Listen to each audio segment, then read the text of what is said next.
usual. How can you afford this car? Where are you going? Is it your car? I remember being followed all the way home. I got to the driveway at home, and the police officer got out of the car and actually sat at the top of the car. My mum thought I'd hit the fence, so she was hanging out the window, and he's basically verbally abusing me in my car, for which my parents had to go to what was the old Southampton police station and make a formal complaint about this conduct.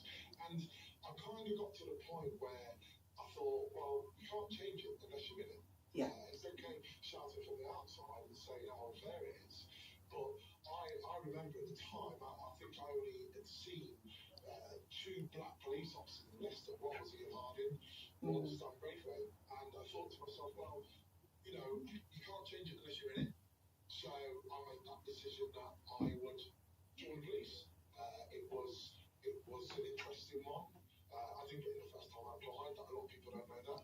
Okay. And then I went. The only reason I actually went back was because the first time I didn't get in, I went to the post office. I worked for the post office for 4 years, and I happened to just walk into the recruitment office with their post, and my rejected application was sat on a pile of applications that I was going to the incinerator, and the recruitment officer at the time, they just looked at me, looked at the form and said, "That's you." I said, "Oh, yeah, it is. Why don't you reapply?" I said, "Well, no, I was really disappointed when I didn't get it the first time." And she said, "Give it one more go." And the rest is history. You know, and 30-year career later, I sit here very lucky.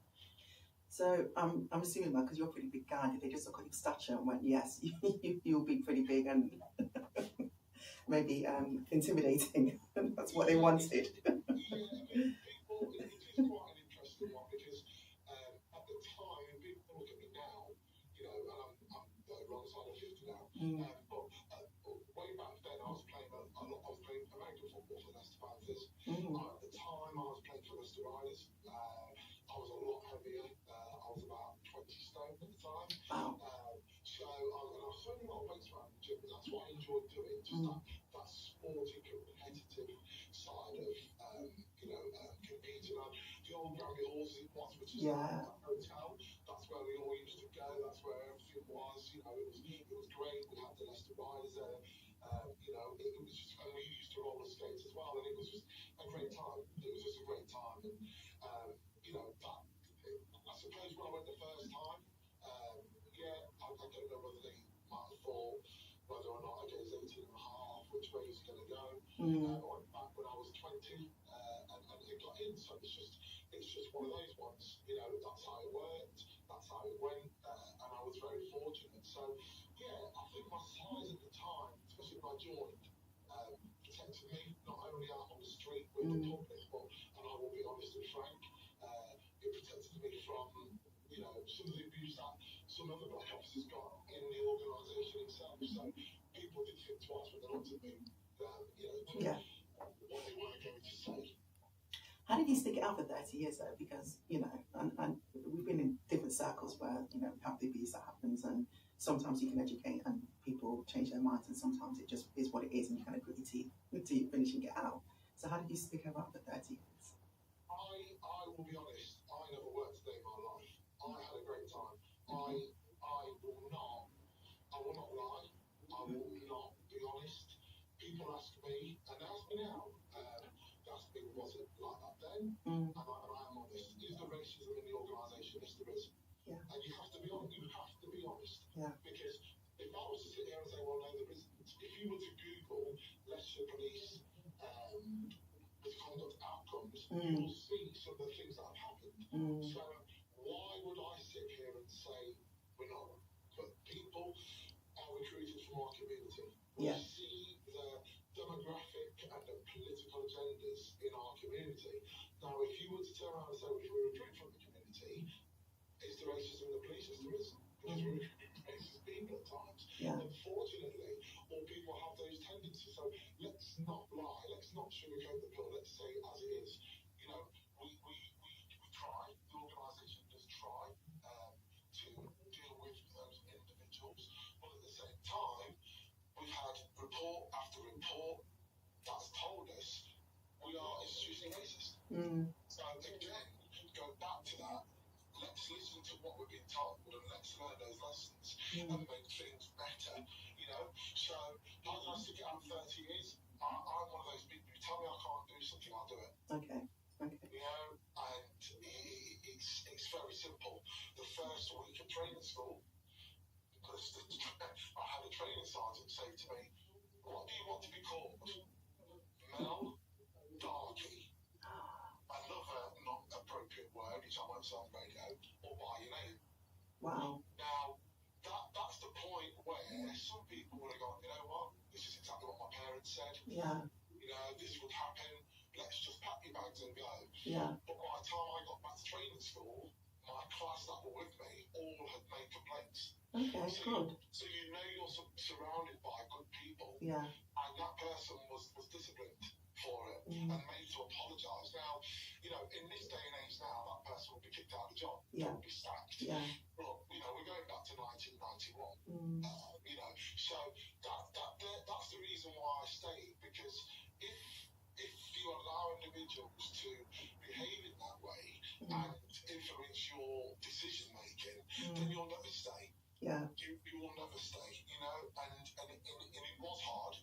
It was a tough journey at times. You know, my parents, you know, they are the Windrush generation. They came over to England in 1960, 1962. You know, they were scared for me, and I would use those words, they were scared for me. I didn't, and I do tell new recruits this story, because new recruit, I do a delivery in relation to the community to new recruits, and when I ask them, when did you tell your parents, when did you tell your family you'd been accepted for the police? And they say, oh yeah, as soon as we got our letters, we went out for drinks, we had celebrations, etc., etc. I said, I told my parents, I joined on the 8th of July 1991. I told my parents on the 7th of July 1991. Right. So that tells you the impact Yeah. I think that would have on my family. Yeah. Wow. I mean, I suppose, well, two things come from that. It's really important to have allies, and it's important for them to, other people to stand up and talk for you as well. And I know in a lot of the issues when we talk about different levels of discrimination, we always say put it back into that community to deal with their own members, who, whether it's racism or sexism or whatever it is. So it's really good that you had that allyship and you had a really good team around you. But the other thing is, it's around the fear, and I suppose that's why you came back as a positive action officer, to maybe to help to make changes and keep a legacy of those changes going forward. Absolutely, and it's absolutely that. You know, when I tell people, you know, we've got nearly 2,400 police officers in Leicester, Rutland. 2,400, and out of those 2,400 officers, only 22 of those officers are black. Wow. So when you hear young black kids say, I've never seen a black officer in Leicester, that's why... They're probably saying the truth. Exactly, and it's those kind of things, you know, when I joined, we had 15 out of nearly 1,600. So we're talking about 35 years ago. Yeah. And we're still... Yeah, it's got worse. Exactly. So when you look at statistics, statistically, it's not great. But what we then have to ask ourselves is that honest question: why? You know, why can we not recruit young black kids into the police? Why can't we? Why can't we recruit the mature black professional into the police? Why? And we have to look at ourselves. We have to, because until we look at ourselves and say, right, is it because we're not making it welcoming? Is it because of community trauma? Is it because of it's just not an appealing occupation at the moment? Until we nail that down, we won't get anywhere. We just won't. And we have to be honest. And I think over time, the organisation, we've just not been honest with ourselves and said, look, we're not doing this right. What do we need to do? Yeah. Have you got any answers? My answers? Well, I think there's a whole plethora of them. But, you know, would they be implemented? I very much doubted it. I think one of the big things is seeing it and being it. If I was to say to any of the listeners now, go on to our pages, go on to our websites, have a look, see how many black black and brown faces you see on there, you won't see many. Yeah. So how can we expect, our black community to look and go, oh yeah, I can, that person's doing that, or that individual's doing that, I can do that. Until we do that, we're not going to progress. It's a very simple fix, but it's just not happening, unfortunately, for whatever reason. And we've got the means to do it. We've got the resources to do it. We've got the people, in the organisation. I can tell you, the black officers and staff in the organisation are really proud of what they do, and they are. They are really proud individuals, and some of them step up and say, yeah, you can use my photo, you can use my profile, but for whatever reason, it just doesn't materialise. Yeah, okay. You received the Queen's Medal in policing. What was that like, receiving that? Well, it's quite a surreal experience because it was during COVID. Okay. So I retired during COVID. So there was when police officers retire, we have a bit of a celebration, we'll get together, and that just didn't happen for us. There was a lot of us that all retired during COVID. So I was at home doing my usual thing in the gym, as I always do. And my phone rang. I just noticed my phone was ringing on the side, picked it up, and I had this official from Buckingham Palace. Okay. And I was like, oh, and he checked my date of birth, and and he said, I'd just like to inform you that you've been nominated for a Prince Police Medal for your services to police in the community, and I just froze. Did you believe him? Did you think it was a prank? I thought it was a bit of a prank. And I kind of thought, I'm being spammed. Would you like to accept it? Because you don't have to accept them. Right, okay. So can I bring it back? It was one of those. But yeah, so why you check the numbers? Absolutely, once I got more, it was real. Okay. So then they have to do all the formal stuff, taking details off you. Because of COVID, it was they didn't know when you'd be able to receive them. You can go to the coast, you can go to County Hall, you can go to Buckingham Palace or one of the royal residents. So put the phone down, and then there was a bit of there was an outpouring of sort of emotion, really. I walked into the house, the partner walked towards me, and I just broke down, really. Oh, wow. I think it was because I wouldn't be who I am without my parents. People say to me, who's your hero? Who do you, and I know some people have celebrities, people like that. My parents are heroes. Yeah. I'll never work as hard as them. I'll never go through what they had to go through. When you look at where we came from, even before when we lived at Oswestern Street, they lived in a house, 3 couples in a 3-bedroom house, had a curtain across the room. One side was their living room, one side was their bedroom. They all shared the bathroom, they all shared the kitchen. You look at it now, my kids have got their own bathrooms. Yeah. We'll never, and why am I where I am? Because of my parents. Yeah. So I'll never ever have to experience what they did. And I'm only here in this position with the morals and the hard work and ethic I have. It's not of them. Yeah. So I suppose that's why it was such an emotional feeling. Yeah. Oh, that's lovely. So what did you decide to do? Because obviously it's COVID time. Were you able to go down to Buckingham Palace or? Yeah. So there was a bit of a mix up with that as well. Okay. Because I was supposed to go to Buckingham Palace, and for whatever reason, my name was it all got all mixed up and convoluted, and then it was right. Well, I'll go to County Hall and have it presented there because they said you can only have so many guests go to Buckingham Palace, and I wanted my mum to go and my partner, and I wasn't willing to sort of compromise one or the other. Yeah. So we went to County Hall. We had it presented by the Lord Lieutenant, okay. which was interesting in itself because again the Chief Constable should have been there, and he wasn't told either. Oh, yeah, it's not good. So there was a bit of a. But to be fair, my couple was absolutely amazing. He apologised that day. He couldn't have been more apologetic, and as a result of that, we ended up going to Buckingham Palace on a garden party. So it all worked out in the end. We had a fantastic time. The chief at the time was very apologetic as well, and he actually arranged for us to be shown for Driven to London. So it was brilliant. Oh, that's nice. Okay. That's wonderful.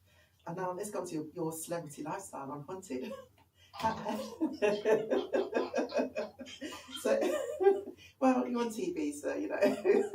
But how did you land that role? How did you end up there? Well, back to COVID again. Right. Everything happened to COVID. Yeah. So I got contacted in COVID, and I'd done some other TV bits on the BBC. A Moment of Truth. I did 2 series of that, and they were factual programs in relation to crimes that I've been involved in. Okay. And then I got as a police officer. Yeah, as a police officer, yeah. And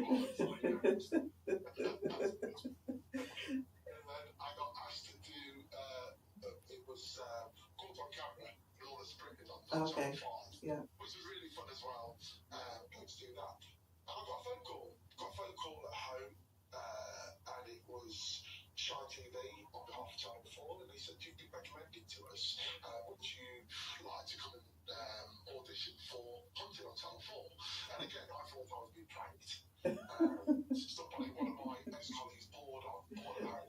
So I went on to social media, did all the checks, went on to LinkedIn, rang them back, and they said, "You've been onto our accounts, haven't you?" I said, "Yeah." I said, "That's what I do. That's my job." Yeah. So basically went down to Shepherd's Bush, had the audition, and yeah, the rest is history. It was a really great experience. The producer actually came in personally to speak with me. He did a bit of my interview as well, and he's an amazing guy. He's now gone on to do lots of amazing stuff. He's responsible for the Formula One documentaries you see. Oh, okay. Okay. Yeah, so he moves on to go and do that. And the current executive producer, he's responsible for the series you're seeing on ITV at the moment, right. Climbing the Mountain. So yeah, it's just great people to work with. Yeah. I've been very fortunate. I've done 7 series now. Wow. So really well. Yeah. And for me, it's another opportunity to get out there and talk to the youth. Yeah. I always get out of the car at every opportunity, speak to young kids, and just have that chat with them. Okay. What would you say the best part of being a hunter is? You know what? Actually capturing people is not the best part. Okay. Because that's what we're there to do. Yeah. For me, the best part of actually being a hunter is engaging with the community. Actually, when you walk into a venue, or you walk into a shop, or wherever it is, and you see these young people, that they get all excited from the husband, and they're there, and it's like they freeze out. I find it quite funny, actually. In fact, last week I went for a coffee. I walked into the coffee shop, and there's a young girl serving behind the counter. She's staring at me with a big smile on her face. Yeah, can I have a Bud Light, a strong coffee? And she says, "Do you are you friends?" I'm telling her, "Yes, why? You're a hunter. You're on that program." Brilliant. Brilliant. It's those kind of things, as I say, I don't take it for granted. More often than not, we go out, and I'm with friends, I'm with my partner, and they're telling people I do. Yeah. Oh gosh. So yeah, it is great. It's a privilege. I'm one of those people that I don't sort of hog the limelight or look for the limelight. I think you're very lucky when you get an opportunity, and you should take it for what it is. That opportunity can be taken for you at any time. It's never a given. You should never be an expected person. Well, I expect this, I expect that. I'm not one of those people either. And enjoy it for as long as it lasts. And when it comes to an end, be grateful that you had the opportunity opportunity because a lot of people don't get it. Yeah, it's true. So I know that you're a bit of a fitness buff anyway, but was there any specific regime that you had to do for Hunted, or was it just what your usual? Just my usual. I mean, the main thing is that it's interesting because you must have to do a lot of running and stuff. Well, it's not that you just sit most of the time in the car. Right. Okay. Tracking. Yeah, exactly. Yeah. And it's. I mean, one day on one of the series, which was probably one of the most popular series when we chased the fugitives up a mountain. We were in Reading. And we got told, right, make your way to Scotland. What? So exactly. So straight away, you're driving all day. Oh my gosh. You might have to jump out the car at any time and run. I'm sorry, is there no helicopter that can get you there? You are driving all the way to Scotland. Oh my gosh. So that's what your day could be. You could be doing, 300, 400, 500 miles in a day. Yeah. Easily. So it's those kind of things. You've got to be. It's more your mental fitness. If you're the driver for that day, you can swap over halfway through the day. Yeah. But you also have to remember it's continuation for the cameras as well. Yeah. But you drive for the whole day. Right. So it's being mentally prepared for stuff like that as well. And then when we get to our venues or whatever, and then we stop and we finish for the day, I'm always out of the car, unpack the car, and then I'm in the gym. And I'll go for a run because I know that I've been sat around all day. Yeah. So that's basically it. And from a and it's not so it's a balancing perspective, but from a personal perspective, you want to look physically fit on camera as well. You don't want to be sat there because you're a role model. Go back to that role modeling. You are a role model. So you've got to talk more. Yeah. So that's where I am with it. I just had visions of the stereotype of you sitting in the car eating donuts.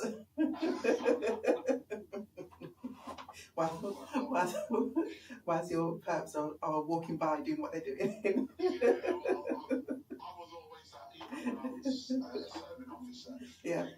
Really missed them because they all have their fry-ups at breakfast time. Yeah. And I was sat there with boiled porridge.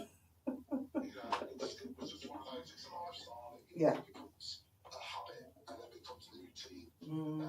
So you know what? Some of the crews do that. They do have the donuts and stuff like that. It's just not mine. When they come with me on the series, they know in the bag it's going to be a snack bag of protein bars, healthy snacks. Yeah, the seeds and nuts and things like that. Yeah. Exactly.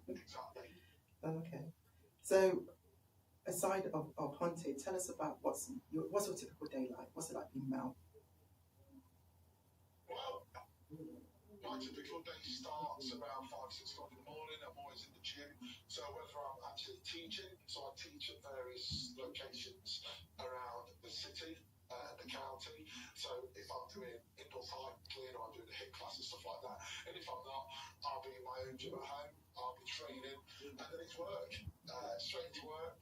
And as a positive action officer for Leicestershire Police, I support candidates, whether it's wanted officer vacancies or staff vacancies, to join the organisation, because we know that Black and South Asian candidates really struggle to have those contacts in the organisation.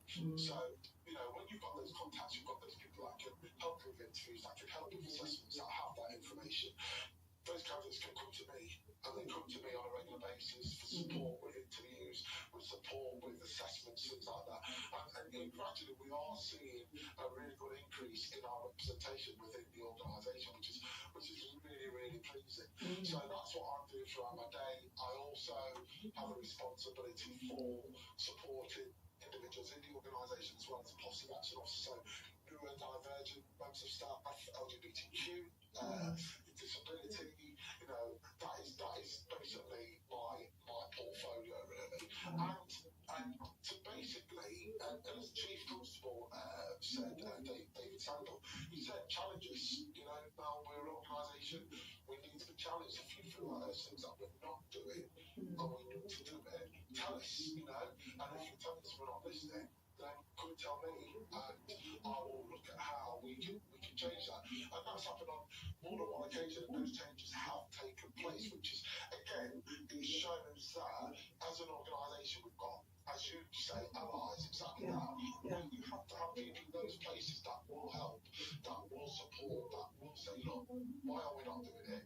We should be doing it. If we're not doing it, why are we not doing it? If we can do it, why are we not doing it? So it's all those kind of things, really. Take the opportunities where we can and make those changes. Okay, that's pretty good. And you, the big thing I suppose is that you're going to be invested as High Sheriff of Leicestershire on the 25th of March this year. What is a High Sheriff?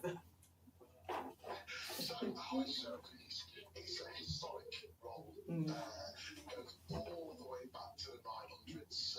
They were responsible for collecting taxes around the county. So it's a shame actually because that's now gone, so I won't be collecting anybody. But anybody I shall be collecting will be for charity. Okay. So I will be doing fundraising and things like that. But joking aside, you are a representative of the monarchy.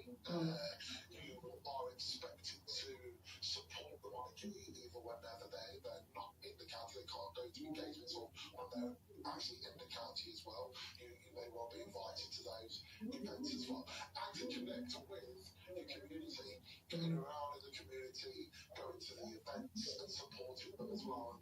And the pleasing thing I feel with the role itself is the fact that I'm allowed to give out High Sheriff Awards. Yeah. And I think when you look at that, you can recognise people that, you know, are quietly doing fantastic stuff in our communities and never be recognised. They don't expect recognition.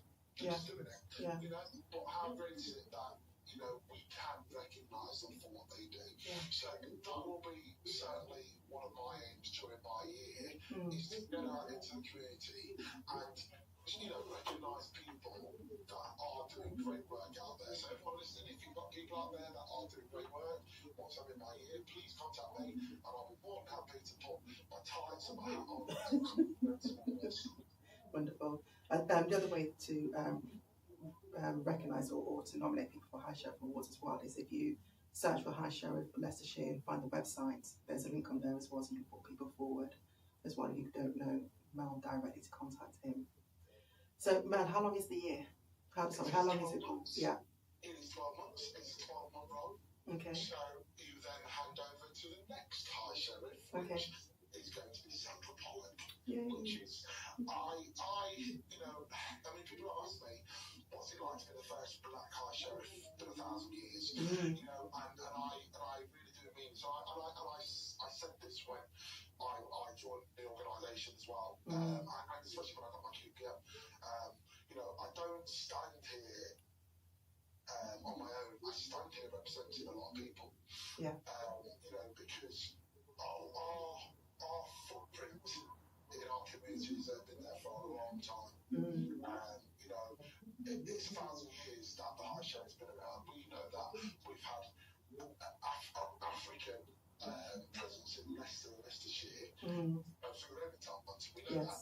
Yeah. We know that. You know, so it's taken a long time, but we've got there. Yeah, indeed. We have got there, and for me, it is doing as much as I can in my year to support that.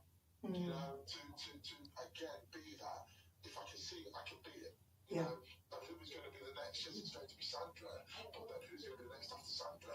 And that's what we have to keep working towards, because we've got a fantastic community. We've got fantastic people in our communities from all diverse ethnic backgrounds, and they need to be represented as well. You know, so that's what I've been looking to do as much as I can, getting myself out there as much as I can, and getting in with the communities as well, and spreading that word.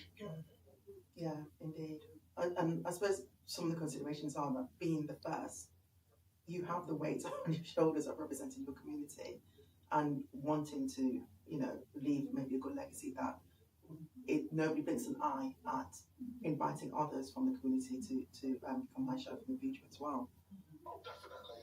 You know, I always remember going to different events, walking in as a police officer, and I had the comments like, oh, you don't sound like you look, or what's that supposed to mean? You know, exactly. What is that supposed to, you know? I always remember going to Mm. And we're looking for the sergeant who's in charge. Yeah, that would be me. Yeah. Yeah. You know, and it's those kind of things. You know, it's Yeah. and I do think about this one. I went to Morrison's at Hickley, and I remember having a chap talk to me, and he said, "Hello, are you one of these PCSO people?" I said, "No, I'm a police officer." I'm like, "Darling, they've recruited her into the police now." And Wow. I just looked at him, and you have to smile. He was in his 80s, didn't know any different, and he said, "Yes." He says, "I used to be the superintendent, chief inspector over at Hinkley, and I used to have this lovely office that had a wooden panel in it." I said, "Yeah, that's my office now." And he looked at me, he's shocked. Brilliant. I said, "It's a lovely office. It's got wood panel in it, it's got wall, it's great."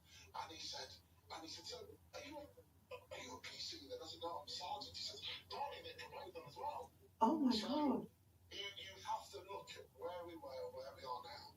And, you know, for me to get upset and irate about that would just have been, you know, stereotypical. There you go. That's how they behave. Yeah. This is where you have to be diplomatic. Mm. This is where you have to be controlling. Mm. And this is where you have to show your professional side and Yeah. just say, "Yeah, you know what, we're here and we're here to stay." Yeah. You know, and we can produce and we can, you know, develop and develop others as well. You know. Indeed. So I know you've sort of actually, Mel, which charities are you going to be supporting for you? Right. So my charities, what I try to do is let me just spread myself far and wide. Okay. I think, and this is why I want to be a different high share. I think, you know, some high shares will just start doing that charity, that charity, that charity. I have got a charity which is Warning Zone, which I will be supporting because I feel they do fantastic work with kids. Yeah. You know, that's one of the big ones. But other than that, I am looking at doing stuff for different charities. Violence Against Women and Girls is going to be one of those. I've just managed it. It is outside my year, but I had a company contact me asking if I could help them with some fundraising for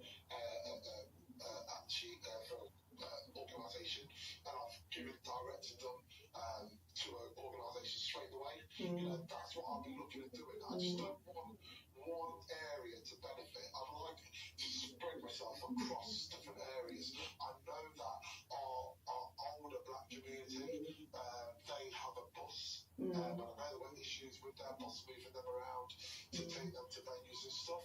So I'm hoping to speak to her White and see if we can do some fundraising for them as well, because we know that generation are leaving us. Yes. We know that. Yeah.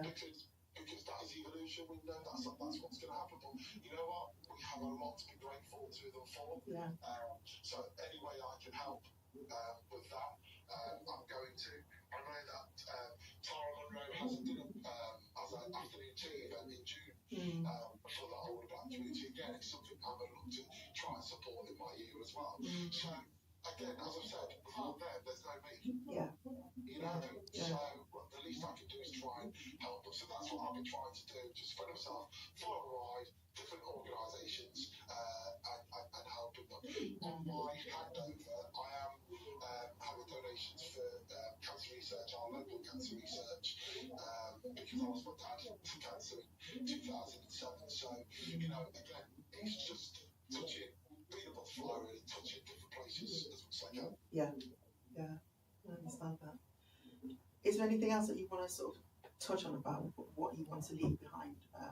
You know, when you sort of finally put up your weights and your caps and your bikes and whatever else. Is there anything that you will look back and say, yeah, you feel like you've done a good job here, and you know? I don't think I'll put the weights up. I don't think I'll put the bike up. I've been very fortunate. It's very quiet bar, so I'm just sat on my bike at the moment. Okay. But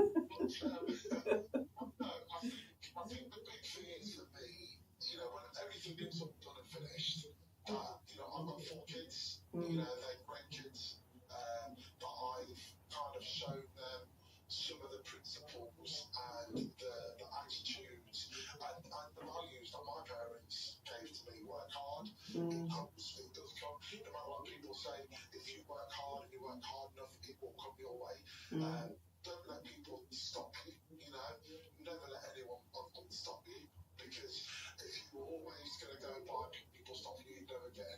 Yeah. And if it's to me, it's down to me. It's down to you, what you do, Yeah. your conduct, your behaviours, your attitudes, and the people that you surround yourself with. And I'm just looking to surround myself with good people. So I think that's what I want to leave. Yeah, sort of thing.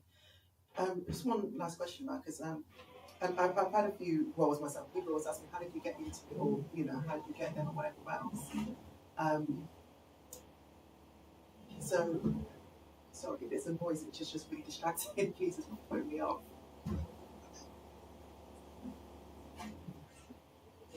What's that noise? Can you hear me? Can you hear the noise in the background? Oh, okay, good. I'm just trying to. I don't know what's going on out there. Sorry. So what I was just thinking about is that I've had a few roles myself, and you kind of just end up in I don't know, when people say to me, how do you get that? Kind of like the opportunity came, I took it, sort of thing. But what about our younger people, our late teens and our early 20-year-olds on the streets now, and probably trying to get their first job or getting through uni? What do we say to them? How do we encourage them to get into civic society?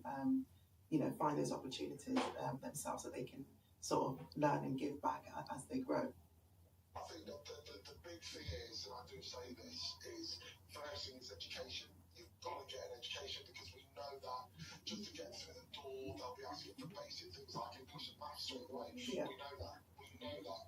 So they're the basic things, And I am really, really frank about stuff like this. If you speak to young black and South Asian kids in schools, they will say that there's the feeling of being over-policed by the system, especially by teachers, things like that over-reporting of things. When one individual will do something, it's done one way, another individual will do something, there's a heavier sanction. Yeah. I think what has to come is just got to be responsible for yourself and then support others as well. But the big thing is get out of school with an education. If you've not got an education, get back into school and get an education, because that's going to be the thing that people will say, well, if you've not got those basic things, then we can't let you in the door. You get those basic things, and then from there, get a role model, get a mentor, get somebody who you can speak to, who you can connect with. I have a lot of people that email me. They email me, they get my email back, they get my phone number on my email. Yeah.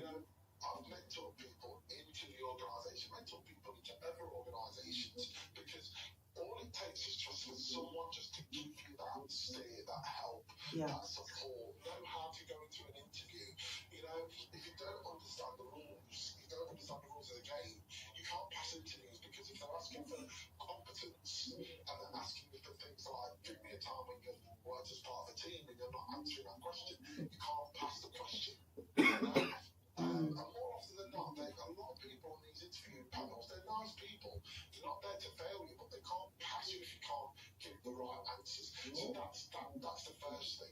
I think the second thing is, and I've done this, just get yourself a job in a really basic place where there is a high expectation of customer service. Right. Our best recruits worked at places like McDonald's and Primark, and all those places where you pay the least but you want the most, and people expect a high level of service. Those pressure environments mold you and help you. And then when you join the police service and people start shouting, or people are upset and things like that, you're in a great place. Yeah.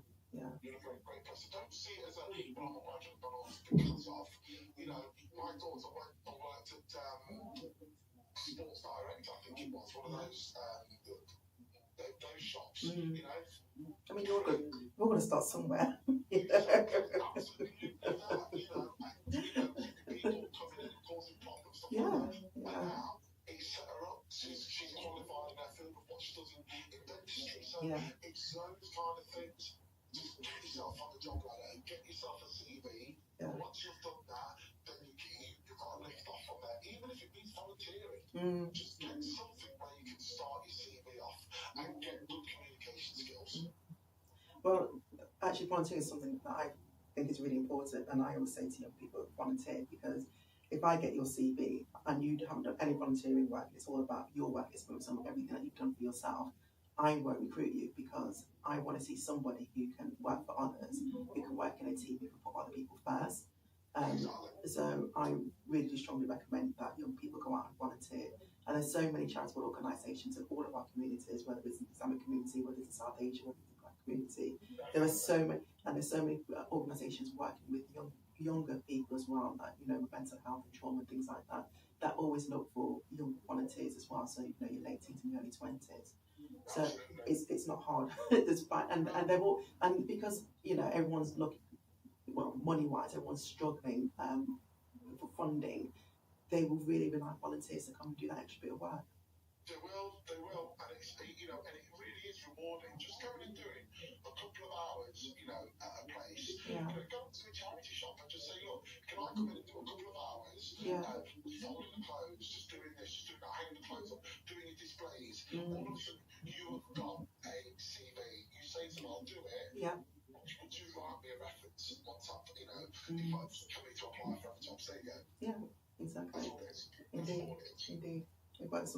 Everybody benefits, you know. And I think, and one of that's something that's lost in society. People, I think society has become quite individualistic, you know, and they're forgetting that we all have to work together, and that's how the human race has evolved. You know, we've always worked together, and we've been able to build our towns, our cities, and whatever else on the basis of working together. So. I think the big thing for that as well is, you know, working for, you know, doing charity work, doing stuff for, and you're doing it for nothing. You know what? So what? You know, as long as you don't put yourself into debt, why not give up a few hours? Why not put some petrol in your car? Why not, you know, pay a train fare or a bus ride just to go and help someone and walk away? And it's the satisfaction that you get. Exactly.